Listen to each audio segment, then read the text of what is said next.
Selamat pagi, semangat pagi. Senang bisa menyapa saudara sekalian dengan firman Tuhan yang diambil dari Keluaran 17 ayatnya yang ke-7.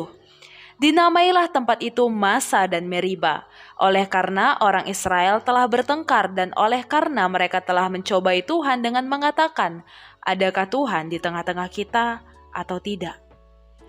Saudaraku, telah seminggu perjalanan berlalu sejak kita menghayati Rabu Abu dalam masa-masa menuju Paskah ini. Inilah kesempatan kita untuk membangun pengalaman bersama, yakni pengalaman menghayati kembali makna penderitaan yang dialami Yesus. Khususnya dalam seminggu ini kita mengenang kembali perjalanan Yesus di padang gurun, tempat Yesus berpuasa dan kemudian dicobai oleh iblis.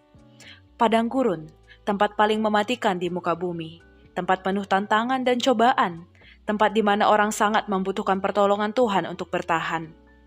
Kisah pencobaan Yesus di padang gurun mengingatkan kita dengan kisah perjalanan bangsa Israel keluar dari Mesir.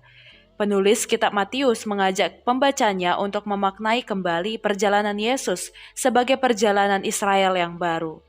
Namun mari kita melihat dulu apa yang terjadi dengan Israel di padang gurun. Keluaran 17 ayat 7 disebutkanlah kata Masa dan Meriba, karena di sanalah bangsa Israel bertengkar dan mencobai Tuhan dengan berkata, adakah Tuhan di tengah-tengah kita atau tidak? Ketika bangsa Israel keluar dari Mesir, mereka menyeberangi laut Teberau yang terbelah dua dengan berjalan di tempat yang kering di tengah-tengah laut itu. Sedangkan air di kiri dan kanan mereka menjadi tembok. Setelah peristiwa besar itu, bangsa Israel tiba di padang gurun Syur. Mereka lelah, lapar, dan haus. Sementara di saat yang bersamaan, mereka tetap harus berjalan jauh di padang gurun yang siang begitu panas dan malam begitu dingin. Dan ketika sampai di Mara, bangsa Israel tidak bisa meminum airnya karena pahit. Kemudian mereka bersungut-sungut kepada Musa, dan Musa meminta pertolongan Tuhan. Dan kemudian Tuhan mengubah air yang pahit menjadi manis. Selain persoalan air, mereka bersungut-sungut karena tidak ada makanan dan daging. Namun saudaraku, ini bukan tentang air, roti ataupun daging, tetapi tentang pencobaan mereka kepada Tuhan dengan berkata, adakah Tuhan di tengah-tengah kita atau tidak? Bukankah Allah yang membebaskan mereka dari perbudakan Mesir? Bukankah Allah yang membuat keajaiban laut yang terbelah? Bukankah kehadiran Allah sangat nyata melindungi mereka? Peristiwa penyeberangan di Laut Teberau saja sudah menjadi peristiwa yang sangat ajaib.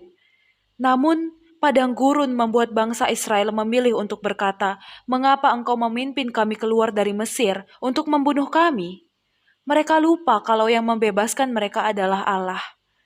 Ketika ada kesulitan di depan mata, mereka langsung menggerutu dan mengeluh, seolah-olah Allah membiarkan mereka menderita dan mati kehausan. Saudaraku, di masa Prapaskah ini, kita diajak untuk kembali merenungi perjalanan kita di dunia. Mungkin kita punya padang gurunnya masing-masing, tempat dan situasi penuh cobaan dan tantangan, kepahitan dan kesunyian hidup.